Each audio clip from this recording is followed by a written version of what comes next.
সবাইকে স্বাগত এটি নিউজে। আপনারা দেখছেন Kazi and Kazi presents happening point আপনাদের সাথে আছি আমি আকাশ এহসান। দর্শক, ঠিক এই সময় আমরা হাজির হয়ে যাই হ্যাপেনিং পয়েন্টে নতুন বিষয় এবং নতুন অতিথিকে সাথে নিয়ে। দর্শক, আইন প্রতিষ্ঠা করতে গেলে রাষ্ট্রে যেমন দরকার প্রকৃত অপরাধীদের বিচারের আওতায় আনা, তেমনি নিরপরাধ মানুষকে আইনের সঠিক প্রয়োগ এবং সুরক্ষা দেওয়া রাষ্ট্রের দায়িত্ব। কিন্তু আইনকে অনেক সময় মানুষ ঢাল হিসেবে ব্যবহার করে এবং অনেকে ভুক্তভোগী হয়। এবার রাষ্ট্র চিন্তা করেছে যারা ভুক্তভোগী বা আইন মারপ্যাচে পড়ে তারা বিভিন্ন যাচাই বাছাই ছাড়া তারা আইনের সুরক্ষা পাচ্ছে না, তাদের ব্যাপারে চিন্তা করবে।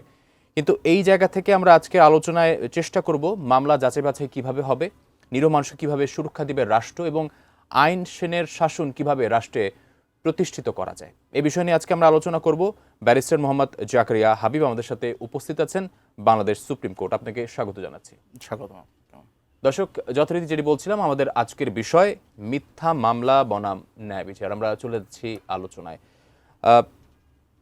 একটা বিষয় অনেকেই আমরা যেটা জানি যে এই যে রাষ্ট্র আইন শাসন প্রতিষ্ঠা করতে গেলে ন্যায় বিচার খুবই গুরুত্বপূর্ণ এবং নিরাপদ মানুষকে আমরা সেই আইনের সঠিক প্রয়োগ দেখাবো।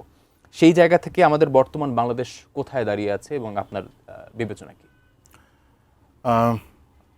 আফটার দ্য ইলেকশন আপনি দেখতে পাচ্ছেন যে কি বলে আপনার পলিটিক্যাল গভর্নমেন্ট যখন কি বলে আপনার এম্পাওয়ার হয়েছে, চেষ্টা করছে কি বলে সবগুলো রিকাউন্সিল করা, এবং অলরেডি আমাদের হোম মিনিস্টার ডিক্লেয়ার দিয়েছে যে 5ই আগস্টের পরে সকল মামলা যাচাই বাছাই করা হবে। কারণ এর আগে যে ঢালাওভাবে মামলা হচ্ছিল বা মামলাগুলো যেভাবে ধরপাকড় হচ্ছিল, অ্যাটলিস্ট ধরপাকড় ইন দ্য ফার্স্ট টেন্স ধরপাকড়গুলো একটু বন্ধ হয়েছে।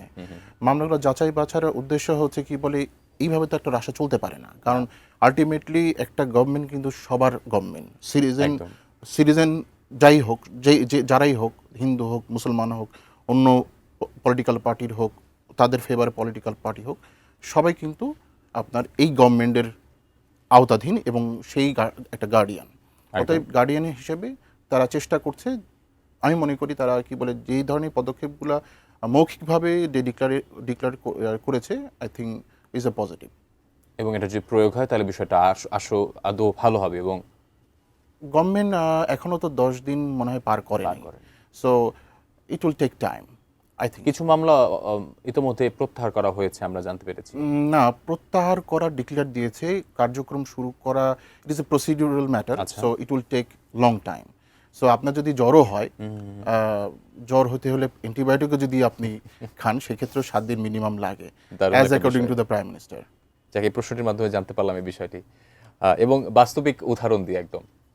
সেই ক্ষেত্রে যদি জানতে চাই, ফৌজদারি কার্যবিধি অনুযায়ী সিআরপিসি মামলা দায়েরের পর তদন্তের মাধ্যমে আসলে নাম যাচাই করার আইনি প্রক্রিয়াটা আসলে কি যদি জানাতেন। সাধারণত মামলা দায়ের হয় হচ্ছে থানায় এবং আপনার কোর্টে, যেটা আপনার FIR, ফার্স্ট ইনস্ট্যান্ট রিপোর্টে। এটা অ্যাকচুয়ালি যে বাদী বা ইনফরমেন্ট সে মামলাটা জাস্ট যে তথ্যগুলো দেয়, তথ্যের ভিত্তিতেই আর কি মামলাটা দায়ের করা হয়। পুলিশ একটা কি বলে প্রাইমা ফেসি একটা কি বলে মামলা ইনকোয়ারি করে, এটা যদি কগনিজেবল হয়, যেমন মার্ডার কেস যদি হয়ে থাকে, তাহলে সেক্ষেত্রে পুলিশ নিজেই তদন্ত করতে পারে ম্যাজিস্ট্রেটের আপনার অর্ডার ছাড়াই। তারা যেটা করে, নাম যাচাই করে, ঘটনাস্থলে যায়, আপনার সুরতহাল রিপোর্ট করে, পোস্টমর্টম করে, আপনার যে ক্রাইম করেছে বা যে ভিকটিম তার পরিচয় আপনার নির্ধারণ করে, যদি সাক্ষী থাকে সাক্ষী তারা কি বলে জোগাড় করে, এবং পরবর্তী স্টেজে তাদেরকে আপনার আপনার যদি কি বলে সাক্ষীর মাধ্যমে যদি আপনার অপরাধীকে শনাক্ত করতে পারে, সামাম তারা অ্যারেস্ট করে আপনার কোর্টে নিয়ে যায়, আপনার বিচার প্রক্রিয়া শুরু হয়।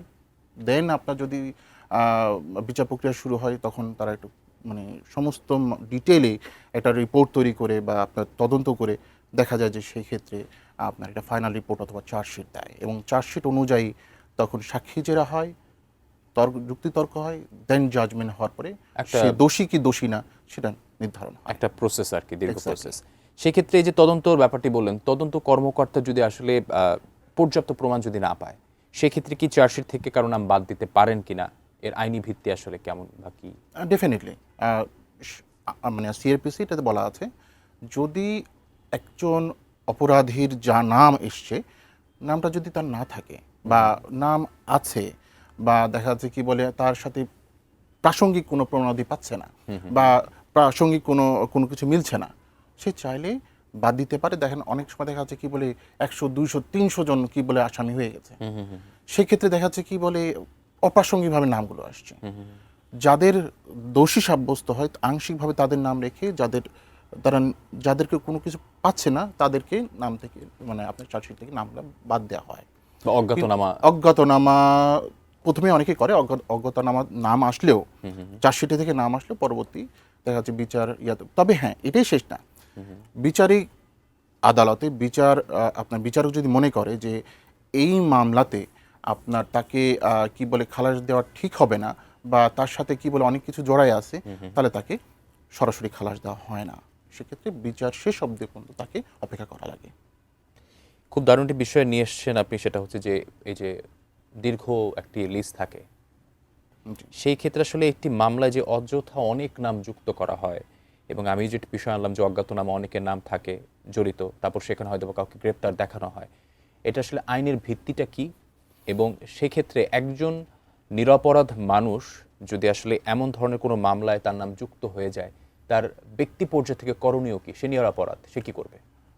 দেখেন এটা একটা খুবই গুরুত্বপূর্ণ প্রশ্ন, কারণ বিগত কয়েক মাস বা এই 17 মাসে আমরা দেখেছি যে অসংখ্য ধরপাকড় হয়েছে, অসংখ্য আপনার মানুষ করেছে, মানে আপনার হরেন বাসা বাড়ি থেকে কি বলে তারা ইয়াতে ছিল। আইনে একটা কথা বলে, সেটা হচ্ছে আপনার প্রিজাম্পশন অফ ইনোসেন্স, মানে he is a innocent until he is a proven guilty. প্রমাণ না হওয়া পর্যন্ত সে নিরপরাধ। ঠিক আছে, তো সেই ক্ষেত্রে একটা জিনিস কি, কাউকে আপনি জোর করে তাকে শাস্তি দিতে পারেন না, তার একটা রাইট আছে।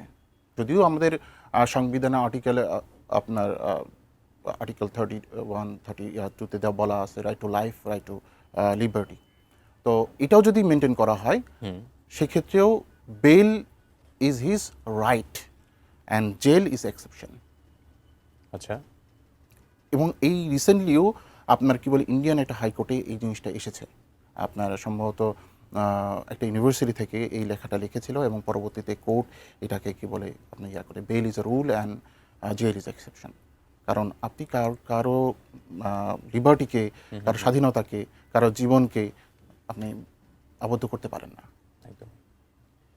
এক্ষেত্রে আমি একটু সংক্ষেপে জানতে চাচ্ছি, আসলে বিরতি থেকে আসি, বিরতির পর আপনার সাথে জানতে চাবো এই বিষয়টি না একটু বিস্তারিত। দর্শক, সময় হলো একটি বিরতির সাথেই থাকুন, ফিরছি একটু পর।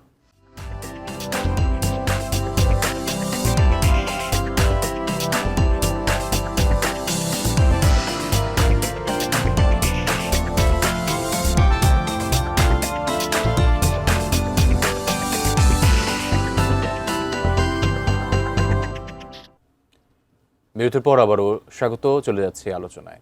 আমরা কথা বলছিলাম জনাব হাবিব আসলে মিথ্যা মামলা নিয়ে। মিথ্যা মামলা যার বিরুদ্ধে পড়বে সে তো আসলে একটা নিজেকে নিরপরাধ প্রমাণ করার ক্ষেত্রে একটি সময় লাগবে, এবং সে তো অবশ্যই হয়তো বা আইনের আওতায় থাকবে বা জেল হাজতে থাকবে। সেক্ষেত্রে আইন এক্ষেত্রে কি বলে, একজন নিরপরাধ মানুষ যদি ভুক্তভোগী হয় এবং এই মিথ্যা মামলা থেকে আসলে ভুক্তভোগীর করণীয় কি বা কি করবে সে? আসলে সুন্দর একটা প্রশ্ন করেছেন, কারণ বিগত কয়েক মাস যাবত আমরা দেখেছি প্রচুর মিথ্যা মামলা তা আবদ্ধ হয়েছে, নাম নাই, জাস্ট নামটা ঢুকাইছে আপনার জাস্ট এজাহারে।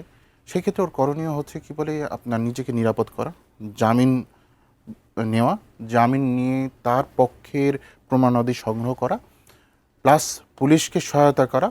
আচ্ছা, এবং সময়ের অপেক্ষা করা যে কখন এই প্রমাণাদিগুলো দেখাতে হবে সে নির্দোষ বা ওখানে ছিল না। পুলিশের চার্জশিটের মাধ্যমে অথবা বিচার প্রক্রিয়ার মাধ্যমে সে নিজেকে নির্দোষ করতে পারে, সক্ষম হবে। আর এক্ষেত্রে আইন কি বলে, কোনো নিরপরাধ মানুষ যদি আসলে শাস্তির আওতায় আসে এবং তার প্রমাণের ক্ষেত্রে দীর্ঘ সময় লাগে বা সে যদি নিজেকে প্রমাণ করতে পারে, সেক্ষেত্রে আইনকে কোনো কম্পেনসেশন? আমাদের এখানে কম্পেনসেশনের কোনো ইয়া নেই, তবে আপনার সিভিল মামলাতে আপনার কি বলে আপনি করতে পারেন, মানহানি মামলা করতে পারেন। আমাদের সেকশনও আছে আপনার 499, 500। আপনার দণ্ডবিধি 11 ধারায় একটি মিথ্যা কেউ মামলা, যদি মিথ্যা মামলা করলো ধরেন, আপনি তার বিরুদ্ধে মামলা করতে পারেন সেকশন 211 এর মাধ্যমে, অথবা দেখা যাচ্ছে এই যে মিথ্যা তথ্য দিল পুলিশকে, সেক্ষেত্রেও আপনি সেকশন 182 এর আন্ডারে তার বিরুদ্ধে মামলা করতে পারেন। ইভেন কোর্টও যদি চায় সুমোটোভাবে সম্ভবত সেকশন 195-এর মাধ্যমে কোর্ট নিজেও এটার একটা অ্যাকশন নিতে পারে যে মিথ্যা মামলা কোর্টে প্রেজেন্ট করলো। সেক্ষেত্রে there is a various way যে মিথ্যা মামলাগুলো তার ক্ষেত্রে আইন তার ব্যবস্থা ক্ষেত্রে। তবে নেবে। এটা যে আপনি যে খালাস পেলেই যে আপনি 211 মানে অ্যাক্টিভ করবেন সেটা না, তাকে যথেষ্ট স্ট্রং তথ্য ম্যানেজ করেই তবেই আপনি এই মামলাটা করতে পারবেন। সেক্ষেত্রে একটা বিষয় এসে পড়ে আসলে অপরাধ দমন এবং এই যে নিরাপরাধ মানুষের যে আইনের শাসন প্রতিষ্ঠা, এই জায়গায় একটি ব্যালেন্স খুব প্রয়োজন। সেই ব্যালেন্স আসলে কিভাবে করা যায় বলা? Rule of law is need to be upheld. একটা ডেমোক্রেটিক গভর্নমেন্টই পারে এটাকে কি বলে রুল অফ ল আপহেল করতে, আদারওয়াইজ এর রেসপন্সিবিলিটি সেই গভর্নমেন্টের দিকেই যায়। আমি বলবো যে কি বলে খুবই পজিটিভ স্টেপ একটা গভর্নমেন্ট নিয়েছে এবং গতকালকে প্রথমান্ত পত্রিকাতেই দেখবেন যে সে পুনর্বিবেচনা মামলা করা নিচ্ছে। ইভেন শুধু তাই না, আপনার প্রত্যেকটা মানে বারে মব যে হয়েছে সে মবগুলোকে আপনার প্রিভেন্ট করার চেষ্টা করছে। যেমন ধরেন গতকালকেই বরিশালের কোর্টে যে মবটা হয়েছে সেই মবের ইয়াতেই বর্তমান যে সভাপতি গ্রেপ্তার হয়েছে। That means it is a good sign from the government যে গভর্নমেন্ট মব চাচ্ছে না, রুল অফ ল প্রতিষ্ঠা করতে যাচ্ছে। আমরা তো এটাই চাই, সমাজ মানুষ যাতে কি বলে রুল অফ ল আইনের প্রতি শ্রদ্ধাশীল হয়, আইনের প্রতি আস্থাশীল হয়, আস্তে আস্তে সমাজ যেন সুস্থ পরিবেশ ফিরে আসে এবং আইনের শাসন প্রতিষ্ঠা প্রপারলি হয়, মানুষ সেটা পায়। এবং সেক্ষেত্রে আরেকটি বিষয়, আপনি যে মবের কথা যেহেতু আনলেন, আমরা দেখতে পেয়েছি পত্রিকায় এসেছে বা সোশ্যাল মিডিয়ায় আসলে বরিশাল আদালতে যে একটি হামলা, জি জি আসলে এই যে বিষয়টি অবশ্যই অনাকাঙ্ক্ষিত, এই বিষয়টি আপনার মতামত জানতে চাচ্ছিলাম। অ্যাকচুয়ালি এটা কিছুদিন আগেও বিভিন্ন কোর্টেই হয়েছে। আচ্ছা, আপনার সুপ্রিম কোর্টেও হয়েছে। তখন কি বলে ইনিশিয়েটিভ অ্যাডভাইজারি গভর্নমেন্ট নেয় নাই। এটাকে কি বলে জানি না, সামহাও তারা এটাকে আপনার প্রশ্রয় দিয়েছে। বাট এটা হওয়াতে মানুষের কোর্টের প্রতি আস্থা আস্তে আস্তে নেমে গেছে। আচ্ছা।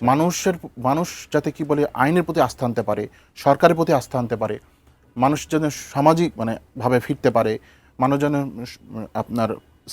আপনার স্থায়ী জীবন ব্যবস্থা, শান্তিপ্রিয় জীবন ব্যবস্থায় ফিরতে পারে, সেটাই আমি মনে করি গভর্নমেন্ট চেষ্টা করছে।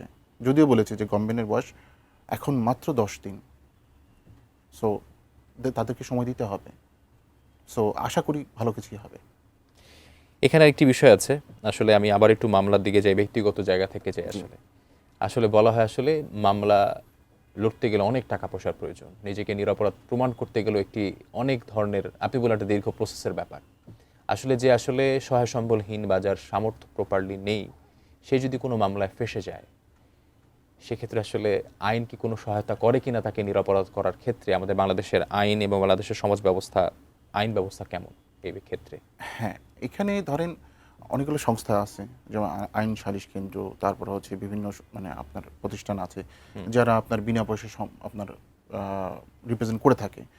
তারপরেও যদি কি বলে মানুষ যদি কোনো আইনজীবীকে বলে যে আমার কোনো অর্থ নেই বা ইয়া নেই, সে তো মানুষ, সে তো ফেলে দেবে না, চেষ্টা করবে যে প্রসিডিউরাল কস্ট যতটুকু মেনটেন করা যায়। কারণ দিন শেষে হয়তো লিগালি রিপ্রেজেন্ট করলো তাকে, কিন্তু প্রসিডিউরাল কস্ট তাকে বহন করতে হবে। তো সেক্ষেত্রে অনেক লয়ারই এই কাজটা করে। এটা শুধু মানে সত্যি কথা বলতে আমাদের কোর্ট অঙ্গনে অনেকেই আছে যারা আপনার প্রবণ কাজ করে, শুধু যে আপনার সংস্থাগুলো যে করে সেটা না, অনেক লয়ারই আছে যে ব্যক্তি উদ্যোগ থেকেও আপনারা করে থাকেন আসলে মানব সেবার জায়গা থেকে বা মানুষের পেশা। কারণ ডাক্তারি পেশা আর আইনজীবী পেশাটা সেবামূলক একটা কর্ম। সো এইখানে আপনার মানুষের সেবা দেওয়াটাই প্রধান কাজ হয়ে থাকে।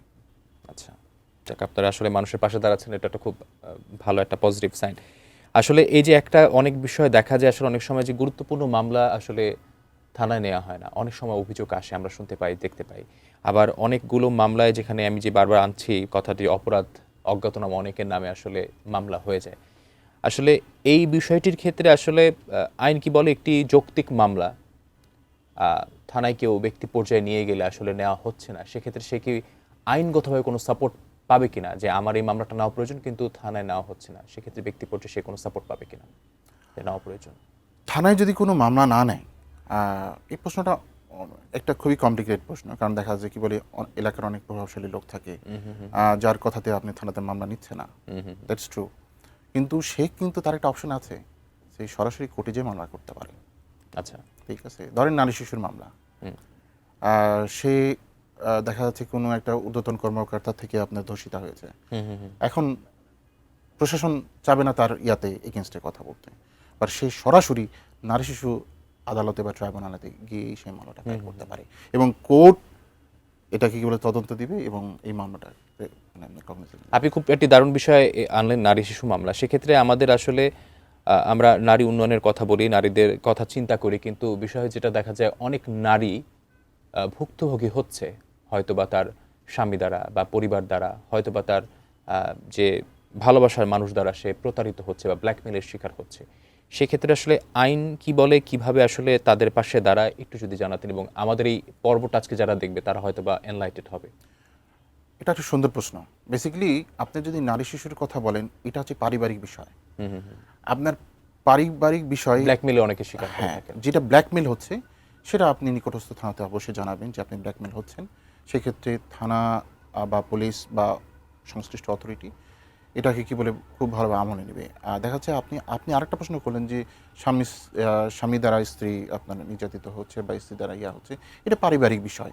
এটা পারিবারিক লোকজন দিয়ে বা অভিভাবক দিয়েই কিন্তু এটা রিকনসিলেশন করা যায়। হওয়া সম্ভব। এটাই হওয়া উচিত, যেটা আমরা ট্রেডিশনাল ওয়েতে আগেও বাবা মা দিয়ে বা বাবা মার মাধ্যমে পরিবারের মাধ্যমে এটা ঠিক হয়। কারণ আপনি যখন পরিবার জিনিসটা বাজারে নিয়ে আসবেন তখন কিন্তু পরিবার আর থাকে না। একদম ঠিক আছে, সো এই ক্ষেত্রে আপনাকে অনেক একটু সহনশীল হতে হবে এবং খুব ধৈর্যের সাথে ম্যাচুরিটির সাথে জিনিসটা হ্যান্ডেল করতে হবে। পরিবার খুবই সফিস্টিকেটেড, এই জায়গাটা সহজে ভাঙন দেওয়া সম্ভব না। অসংখ্য ধন্যবাদ আপনাকে। আসলে আজকের অনুষ্ঠান মাধ্যমে অনেকে আসলে হয়তোবা নিজের জায়গা থেকে জানতে পারবে আইনের ধারাগুলো বা তার ক্ষেত্রে কিভাবে আইন রাষ্ট্র তার পাশে দাঁড়াবে সেই বিষয়গুলো।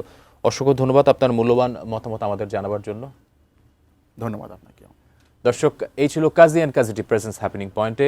আজকের মতো বিদায় নিচ্ছি, দেখা হবে আগামীকাল অন্য কোনো বিষয় নিয়ে। সাথে থাকুন, সঙ্গে থাকুন। আসসালামু আলাইকুম।